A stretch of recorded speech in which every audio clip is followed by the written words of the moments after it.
Alberta's gaming industry is leveling up and grinding XP for a legendary quest to take on another boss, the dreaded Dr. Inconsisto. Backed by Alberta Innovates, a groundbreaking program is building co-op alliances, powering up local talent, and setting Alberta on a speed run to double its gaming sector by 2026. Learn how we're doing it with style, a bit of bear wrestling, and plenty of know-how. Sit back and settle in. Welcome to Shift.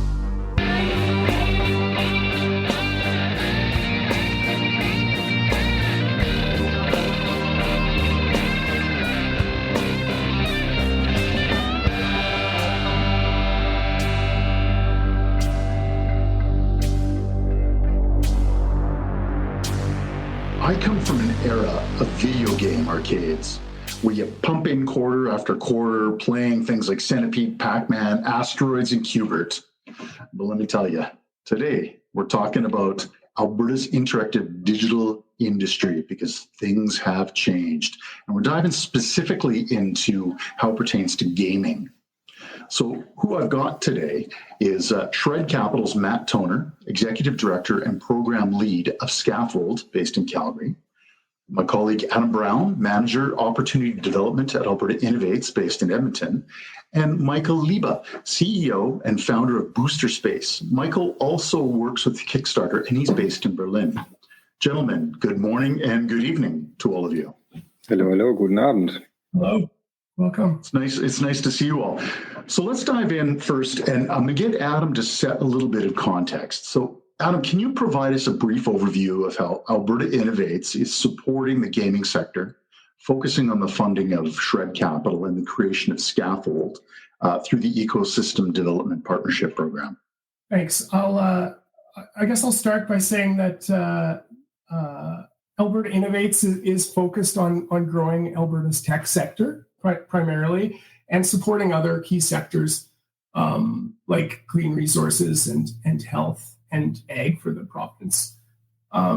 Where I work in the Emerging Technologies Unit, we're focused on the nurturing of new technologies that can transform or create new industries to help that overall goal of growing Alberta's economy.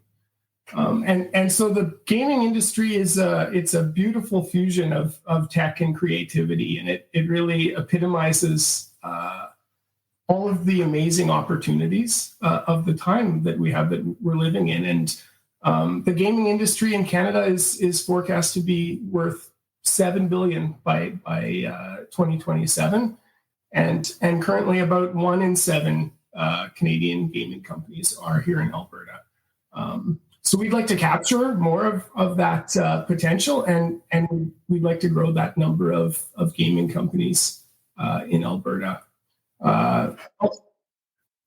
Alberta has a strong history of gaming and development in the province. Of course, many know that BioWare was founded here in the 90s, and we have many great studios, large and small, like Inflection Games and Beamdog here. And terrific talent working at those studios.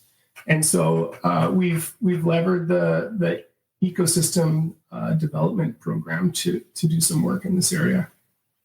Okay, and so first off, those are significant numbers. When you talk about, did you say 1 in 7 companies are based in Alberta? Yeah, by some estimates, as best as we can figure.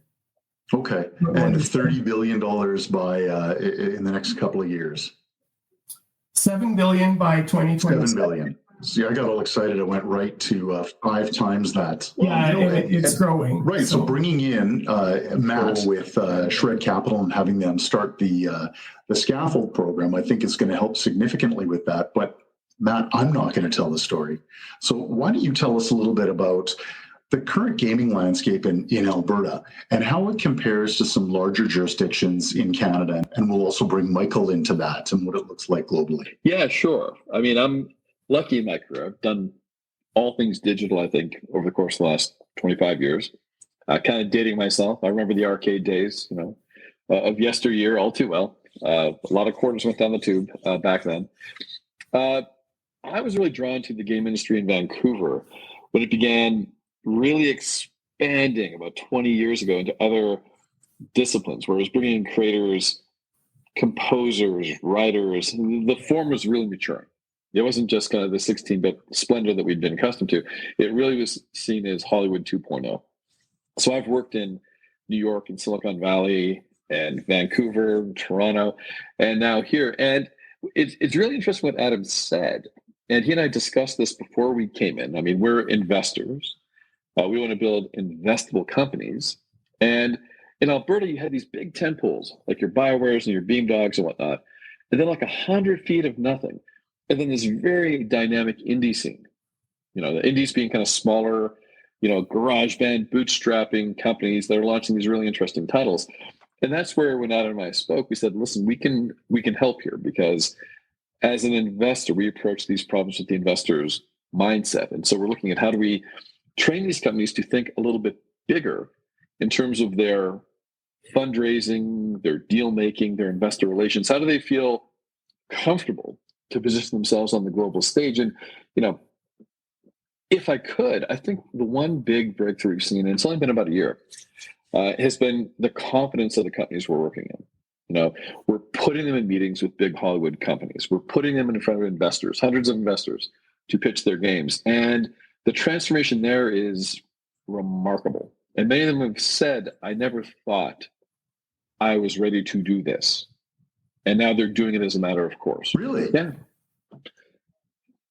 What's the magic sauce there? How are we taking these, how are you taking these companies that, as you said, I really like how you described that. We've got the big companies, and then there's like 100 feet of empty space, and then there's the indie developers. So you're taking those indie developers, drizzling some magic sauce on them and elevating them. Well, I think the breakthrough, John, in most people's mentality, and we're just seeing this now, the first few months, you know, it was a little bit of tough going to change people's perceptions of things. But one thing we've done really well with the Scaffold Program, it's kind of like a venture studio model, is we've brought in people like Michael that are international experts, top of their game, you know, people from, you know, like Kickstarter in Europe in Michael's case, people at Meta and Microsoft, and right down to very successful micro indies in the United Kingdom. And we infuse their perspective and their knowledge and their expertise into this Alberta fabric. And it's like planting, I don't want to compare Michael to fertilizer, but it's enriching the soil. The crop gets stronger. And this really came to a head with Game Invest West last month, which was the first investor-focused summit of its kind in Western Canada that looked strictly at games. And, you know, the Alberta folks, and Michael could speak to this better than I, they really showed well against that international delegation and that investor delegation we assembled. It wasn't amateur hour, it was prime time. Well, that's fantastic. So now this event that was last month, you say it was in Banff, that's right. Correct? Part of the Banff Venture Forum. You know, Michael, let's go right over to you then, because I'm really curious what your impressions were of those Alberta gamers. And, you know, as Matt's saying, it wasn't amateur hour. These guys came in and they were rocking it. So tell me what your perspective was like when you started interacting with them. So, let me just say at the beginning, I've seen a lot, as Matt also mentioned. I also organized events myself, and also in Berlin area in Germany, supported in a similar program actually by networking and bringing together different companies, matching them with investors and funding bodies. So then when I was first introduced to the studios, that was actually online through some workshops.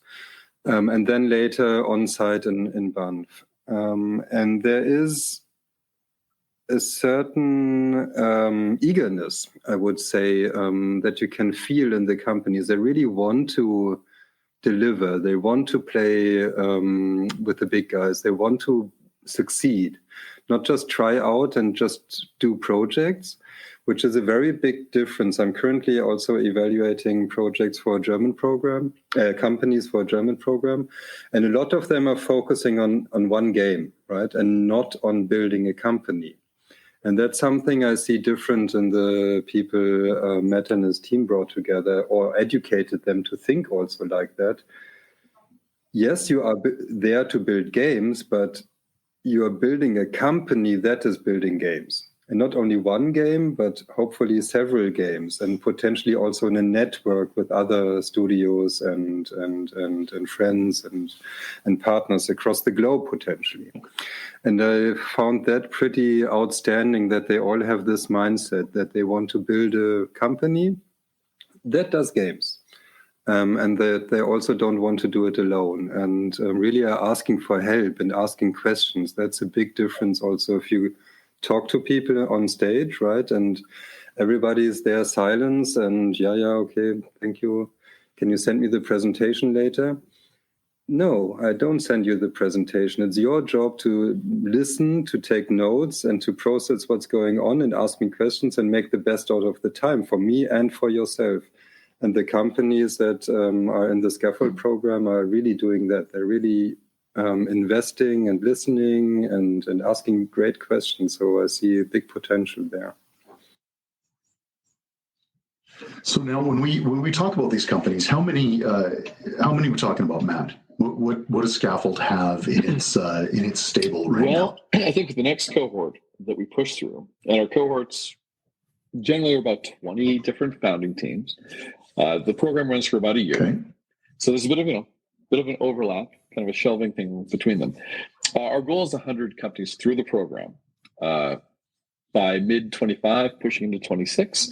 And the idea is to, we set this moonshot goal of doubling the size of the game industry in the province. And really it's about taking those GarageBand indies and making them into companies, right? Because it's great, you can learn a lot, sitting and working with your dorm mate and kind of building games, but the big move is actually hanging out your shingle. So that's our goal. And so far, I think we're tracking. Right now, I think there's about 70 companies in the program. Next cohort starts in January.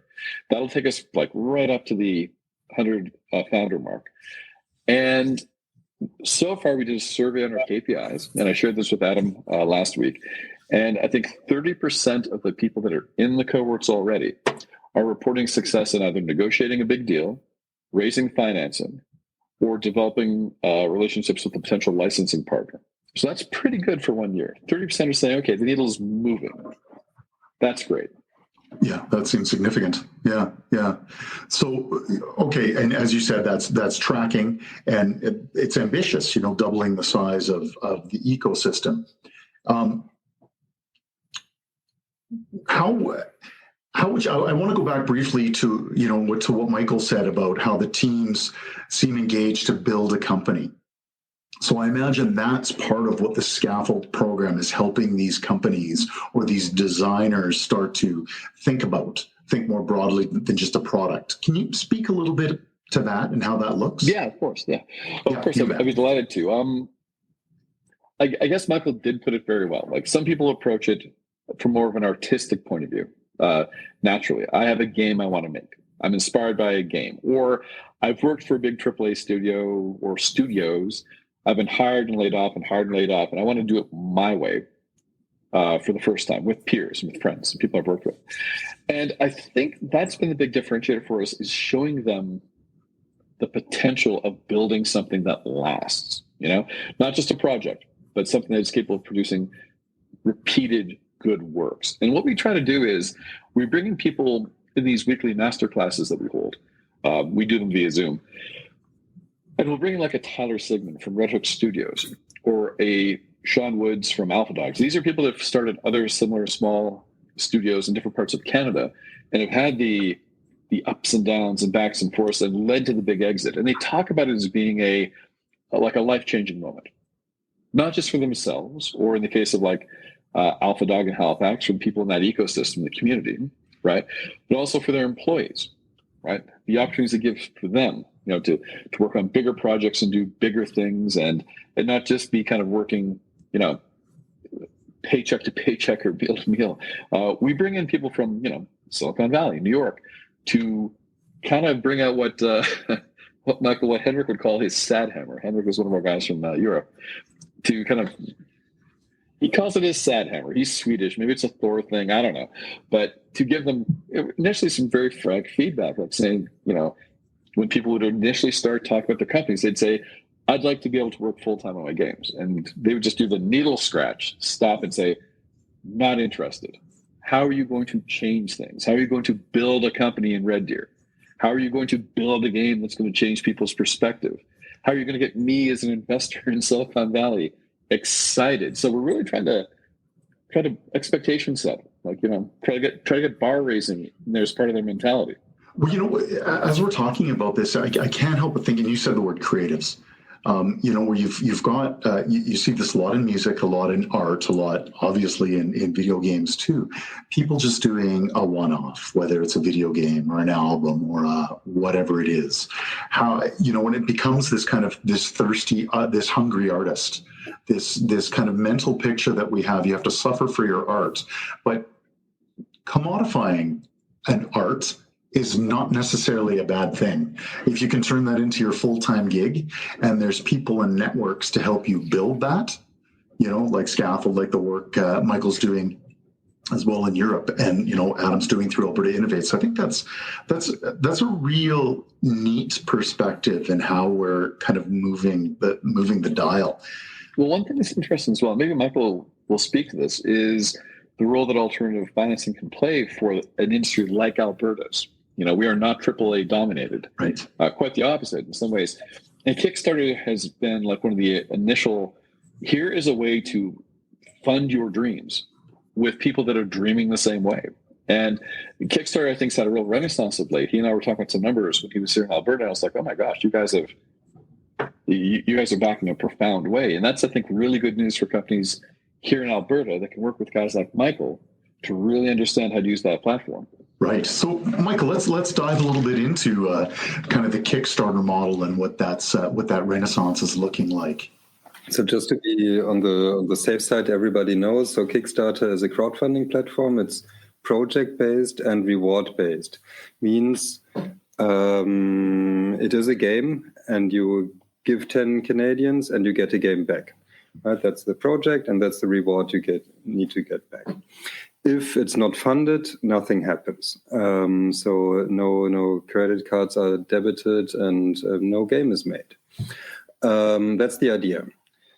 What we see is that today, more than ever, Kickstarter has become part of the funding puzzle, I call it, or actually we in the Scaffold Program tend to call it that in general, is that you never only have one source of money, no matter which creative project you do, right, or company you build. You always have your own money, your friends, fools, and family, your grandmother, your neighbors, whatever. Then you have investors, you have the bank, you have public funding, and you have the crowd through crowdfunding, and then later also the sales that give you, then money back after shipping. Kickstarter has started as being what the name says, an initial ignition into the creative process and showing demand. Yes, this idea is great. People want this idea to become a reality. 2007, 8, 9, up until 14. Now, with the whole industry evolving, becoming more mature, and also the different sources of funding also increasing, like you have in Alberta or Canada, public funding programs. That helps a lot to allow people to add Kickstarter at a later stage in the project development and the marketing process. So this is something where we also see a professionalization in general within the smaller studios on how they approach their fundraising strategy, including at the same time the self-marketing strategy, including then their marketing to consumer strategy. And Kickstarter then being one part, today the quality of how the campaigns are built is amazing. Like you can't just go there and say, hey, I want to do a game, here's my text, this is me, I'm awesome, it will be great, trust me. No, you need a video, you need GIFs, you need a full story. You need to also share your funding story, like how did you get the money to get where you are now. And then ideally you only need like a year or 1.5 years, 2 years max to actually then ship onto Steam. Steam, the world's biggest direct distribution platform for video games. There you do then kind of early access, which is a bit of an open beta program where people buy in early stage of the game. And then after 5 years, you really go out in full development. And we see a change a lot. And this is what I think Matt was trying to get to with a healthy ecosystem of like-minded people who are sharing ideas. You can be ahead of the game because you have to be creative today. After the pandemic and after the global financial crisis, the world is different and it will continue to be different and it will evolve differently than it had evolved up until now. And this is where Kickstarter hopefully already is playing a bigger role, but also thanks to the people Matt's bringing in or the Scaffold Program is bringing in, this funding puzzle can actually become a full a picture at the end, and games get made. I love that notion of the funding puzzle. Sorry, go ahead, Matt. Oh no, just to speak that, and Michael nailed it really. When we first started here, people were just thinking, I got to get a publisher. If I don't get a publisher, I have to self-release, and that's it. And now we did a session at Platform Calgary, just as the run-in to Game Invest West. And suddenly people in the mix were talking about, well, how do I do bridge financing? How do I work with my commercial bank? There are these federal programs that we're tapping into, what's working, what's not working. So suddenly you've got this very rich diet of options, right? Including working with Kickstarter and whatnot. Right. And part of the way you work with people like Kickstarter or the big corporates or the Silicon Valley folks is you bring them here. You make a personal connection to folks. And, when we were at Game Invest West, one of our founders is also a certified trail guide. So we took some of our international delegates on a series of hikes just to show them some of the natural beauty. And this turned it into kind of an interesting, it's not just a pitch event, it's a bonding event. It's let's make some friendships.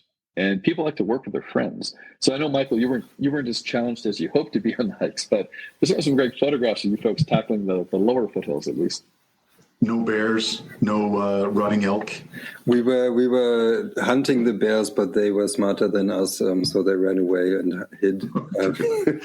They kept themselves scarce, for sure. No, but that was great, yes. Well, I'm glad. And was that your first time in Banff, first time in Alberta? Yeah, sorry, listeners. Before I got invited, I didn't even know Alberta exists as a province. I knew Calgary as a city and Banff also as a city, but I didn't know the bigger concept of Alberta.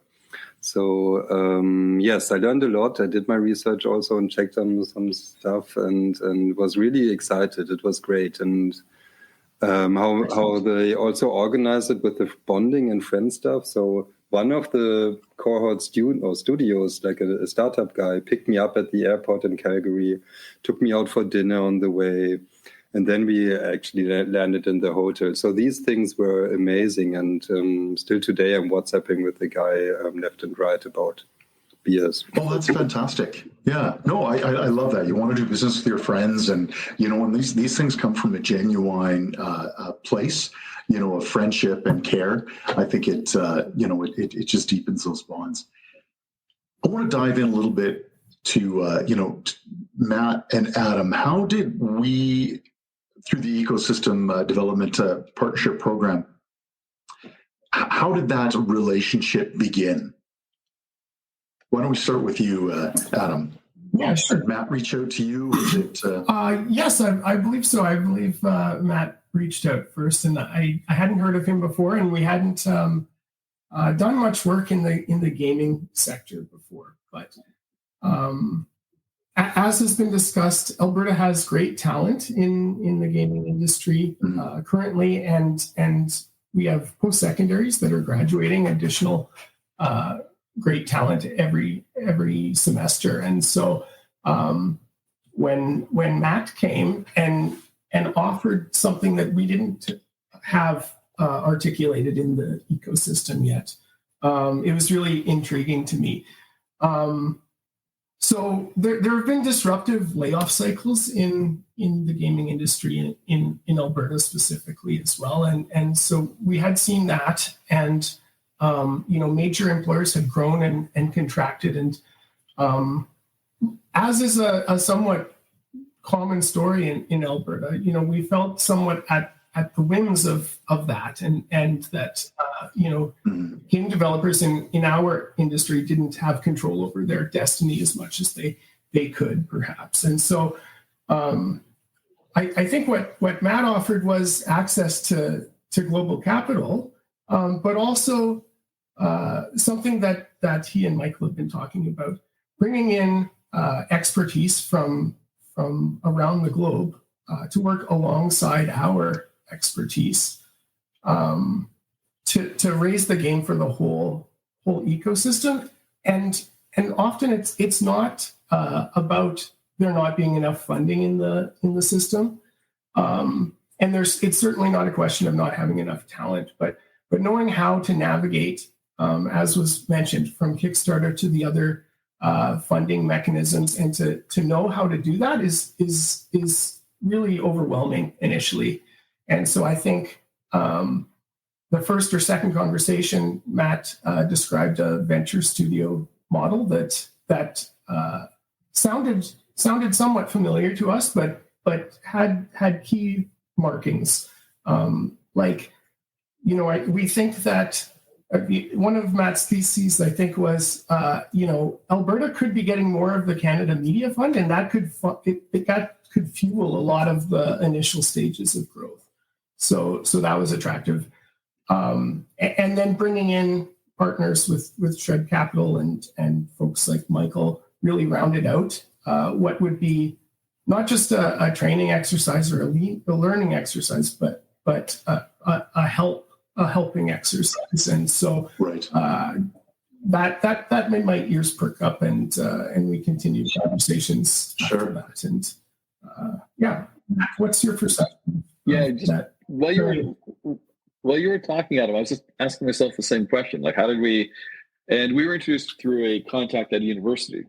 Actually, I just went to my email, went to the first one I could find from you, which is like August of 22. And that's what it was. It was a connection from somebody through universities. John, you might not know this. I'm still pleasantly surprised by this. University of Alberta has the second most published papers related to games and AI, like, in the world. Wow. Like, it's not even close, right? Like, number 2, right behind, I think, Santa Cruz or something like that. So again, you've got this potentiality built up here. So it was a pretty, and I talked to the people in the space that had said, something is going to happen in Alberta, but someone's got to kind of light the match, right? Yeah, and this is before we came here. I don't know if we're going to be taking credit for lighting the match. I mean, but maybe we're helping kind of move things in that direction. You're striking a match right now. Hopefully got a little better than that, but I want a flamethrower, but that's just me. So one thing that I mentioned was the Canada Media Fund, which is sort of the first check often written for Canadian game companies. And, when you talk to Michael or you talk to our European colleagues, they're like, well, there's nothing like this. We don't have access to that. That's an amazing program. But historically, and I know Valerie Crichton will want to grab me by the ear when I say this, most of the money has started to drift overwhelmingly towards Toronto and Montreal companies, to the point where people in Vancouver refer to it as the Montreal Game Fund, because so much money's gone there. So we've really made that a point of okay, we want to make sure our folks don't give up on it, that they're aware of it, that they pool their knowledge, that we help them to focus it, so that they're sharing best practices. And we're looking for some stats right now, but I know that our win rate's gone way up, like with our Alberta companies. The industry average is about 20% are successful. Our Alberta companies that we coach and show them how to approach it, success rate of about 65%. Okay, so sorry, define success for me. That's getting the fund. Yeah. Okay. Building an application for different levels. Yep. Right. There's all different levels. We're still kind of moving up that chain. Okay. But for most people, the success rate just globally is like 20% of people who apply, not quite get money. People in Alberta that we've been working with, success rate is closer to 65%. That's really significant. That sounds like you're lighting the match. You're lighting the flame. Well, to pick a different metaphor, I want to break the casino, but we'll see if we can pull that off. Okay, so and my original question I come from a marketing and communications background, and the question behind how did you meet was how did you hear about the ecosystem development partnership program, and to hear that it's in the ecosystem you're talking to people at the university and they, hey, have you met Adam? This is what I love about this notion of networking and knowing people who know something who can, this is how things. When you have that community of people that are talking, and then obviously a guy like you, Matt, you seem to know a lot of people. And then now you bring Michael into the picture. Michael knows a lot of people. And we start to see a real proliferation of the ecosystem. And if I may, really quickly, last week we had done a podcast with our colleagues from Thin Air Labs and a company called Chasm Consulting. And we're speaking about the ecosystem and the sectors within the ecosystem touting their own stories. So it's important that your clients, within the Scaffold program, are also talking about their stories on social media and stuff, because that really starts to leverage that. It's almost like narrative as the rising tide.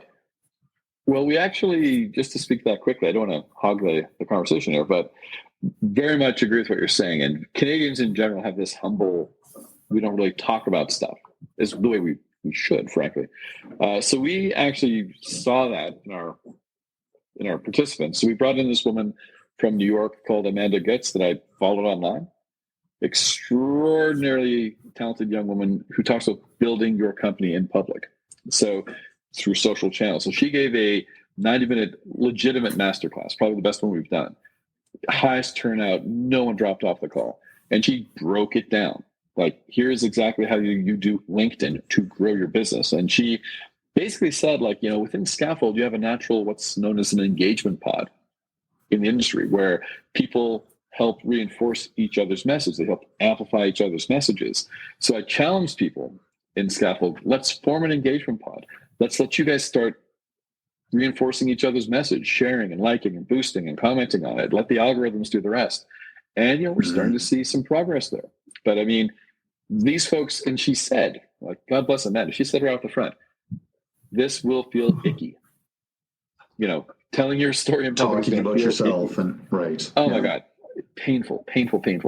But she just gave people permission to feel icky, basically saying, we all feel this way. But you have to do this now. And I think too, and again, not to belabor the point, but I think when you get people talking about their stories, other people look at that and they go, oh my God, I see myself in that. So you're sharing. It's a knowledge translation. It's knowledge sharing as well. Now, Michael, do you see that? Does that sort of thing happen in Europe? Do you see where, you get startups in their networks helping, thrive through narrative? And I don't mean to change the speed entirely on you guys, but this feels relevant to me as well. Yeah, definitely it is.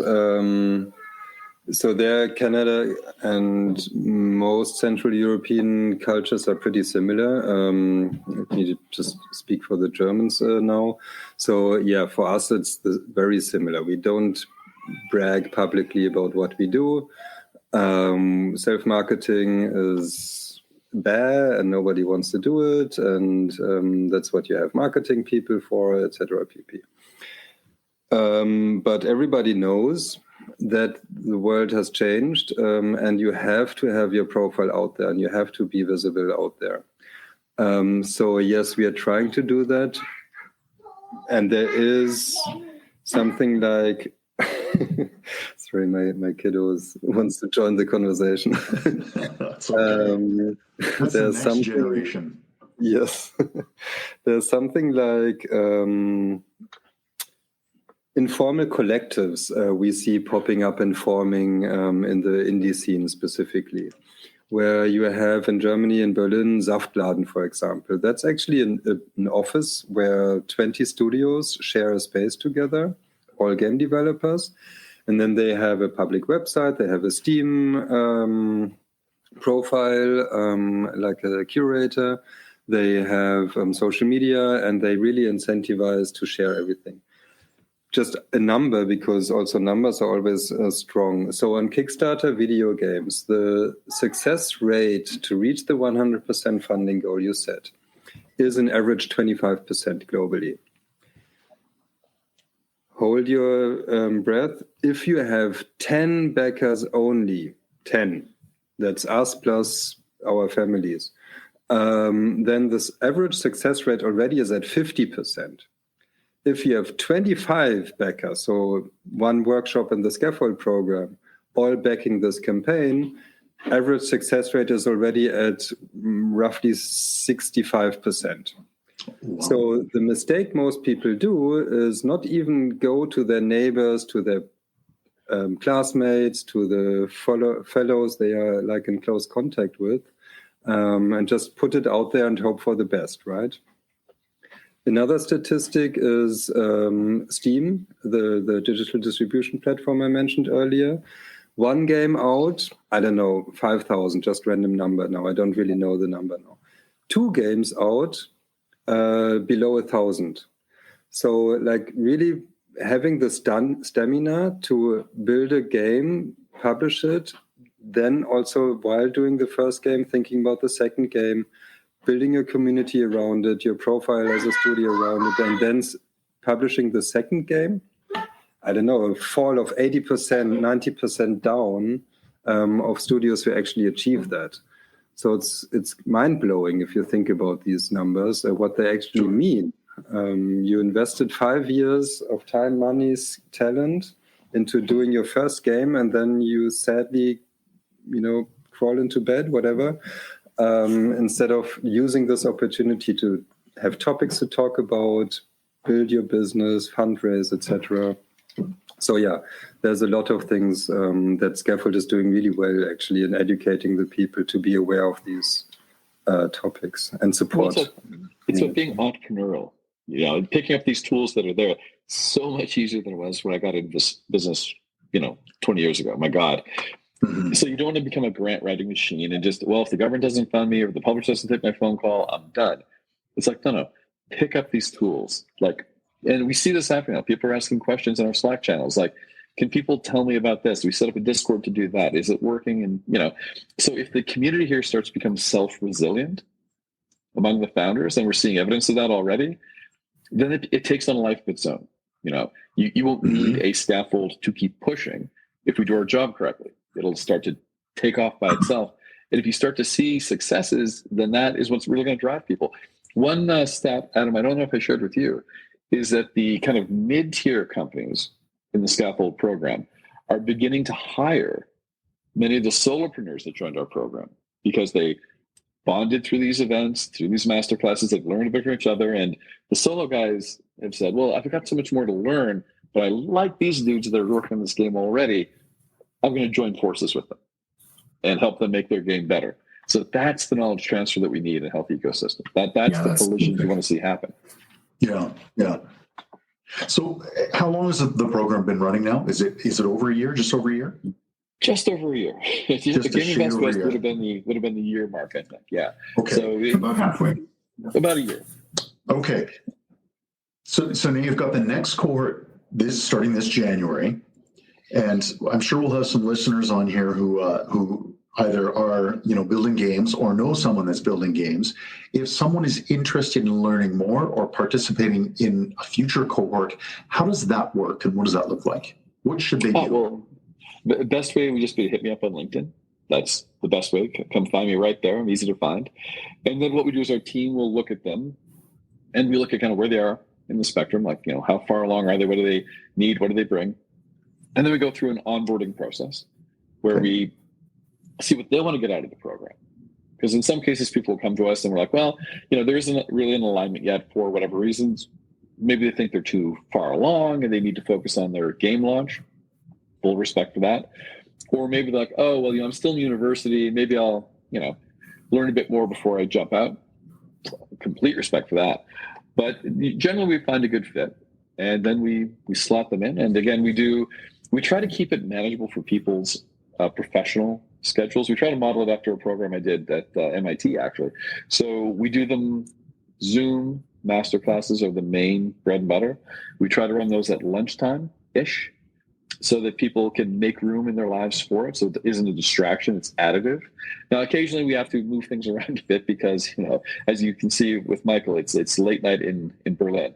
Right. In the masterclass last week, we had a person coming from Tokyo. So we do sometimes have to flex a bit, because if you want to get the best person, and that person is based in Sydney, you got to work on that a little bit. But the really interesting thing I've found, and Michael is certainly a great example of this, is people really, when they understand what we're trying to do, people at Meta, people at Microsoft, people at big companies, Tencent, Kickstarter, they may know me already, but they really want to be part of what we're trying to pull off. They really want to be part of seeding this next generation with their connections and their ideas and what they've learned coming through it. So I found that very gratifying. That I'm sure there was that kind of positive feedback loop. Yeah, that's really cool. So really quickly, when the founder reaches out to you and says, here's where we're at, this is what we're doing, you've illustrated a couple of cases where they've, maybe they're staying in school or they're doing something else with the launch. Do you ever get to the point where you're like, there's nothing we can do with you guys at this point? I suggest doing this, advice? Is there, pointing them in another direction? Generally speaking, we want them to give it a try, right? Generally speaking, we want to get them into the first cohort.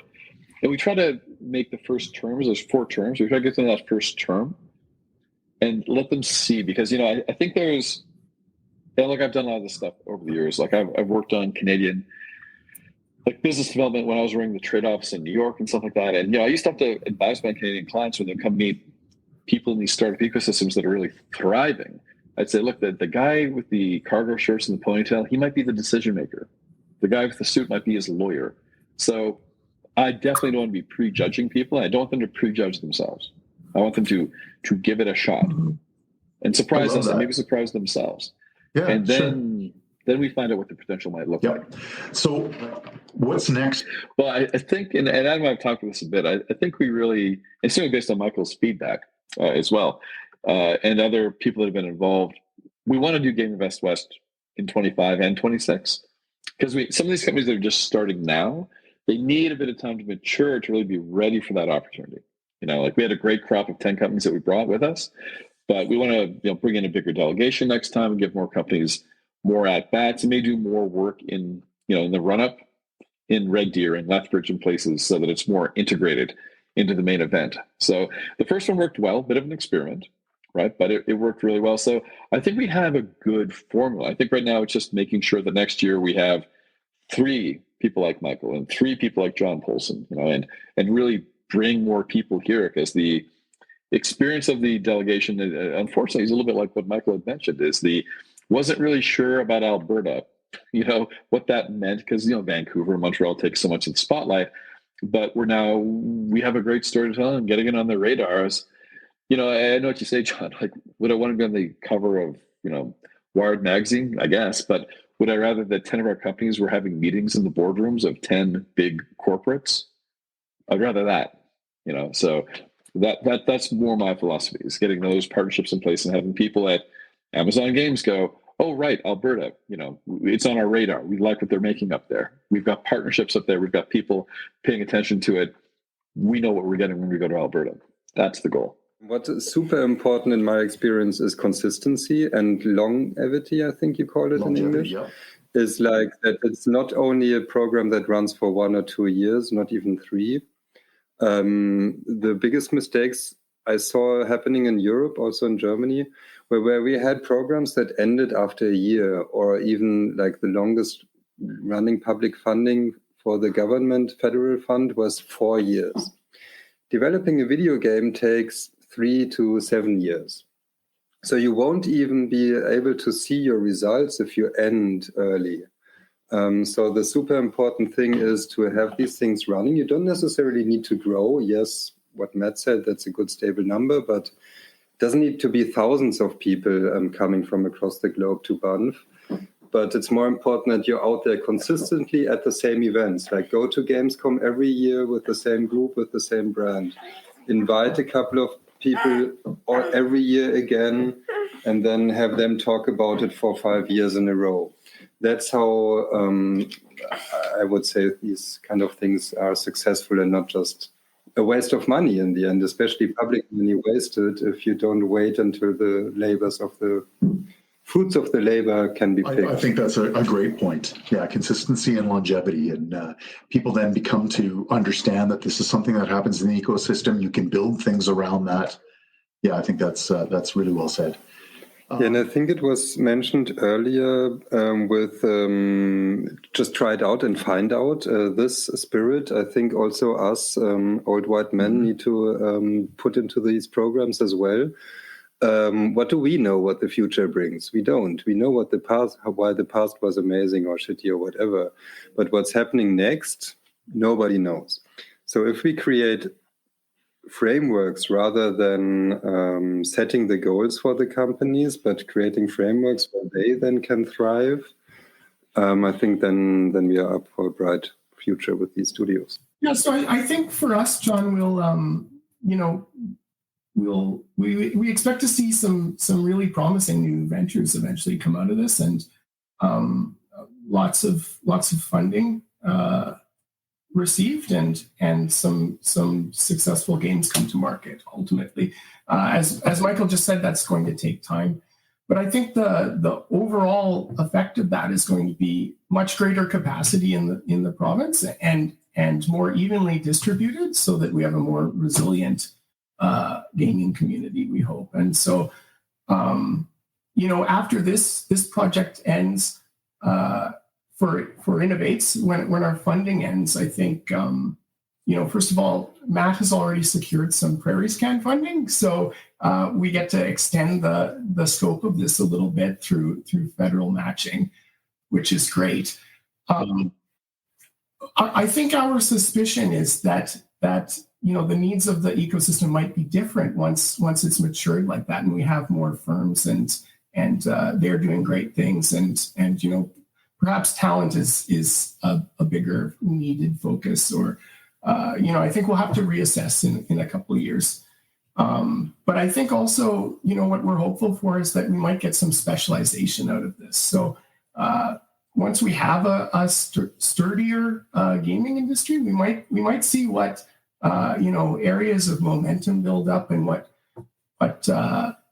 specific unique capacities we have in the province. And so Matt and I have talked about this, but and John, that we have amazing artificial intelligence expertise in the ecosystem as well. And earlier this year we saw Artificial Agency, a local gaming plus AI company, do a really big successful raise. And so I'm hopeful maybe that those two technologies, those two communities could create some momentum together in the future. And so we'll have to wait, and we're seeing really exciting green shoots from Scaffold in the industry right now. But I think the future could be even brighter, and I don't know that we know what it will look like exactly yet, but we're tracking it closely. I think that's the exciting part, and I'm going to leave the last word to Matt and Michael. I would just agree with what Adam said, basically, and John, I think you put it really nicely. I mean, what I find exciting, what gets me out of bed in the morning with this one, and it helps drive the whole thing forward, is we're building an ecosystem here. I'm not going to say from scratch, but with all the turnover and changes in the industry that we've seen over the past year, it's rare you get a chance to kind of come in and all the DNA is kind of available to it. What do we want to build here? We don't have to build what's been built. We can build something more international, more partner focused, more focused on the new advances in AI that weren't even on the radar when Adam and I first started talking, which was not that long ago. So to me, what we build here can be special, and we have a chance to do it. Thanks for joining us today on Shifts. On behalf of everyone here, I'm John Hagan. You can find us online at shift.albertainnovates.ca or at any one of those fine streaming services out there. Have a good one.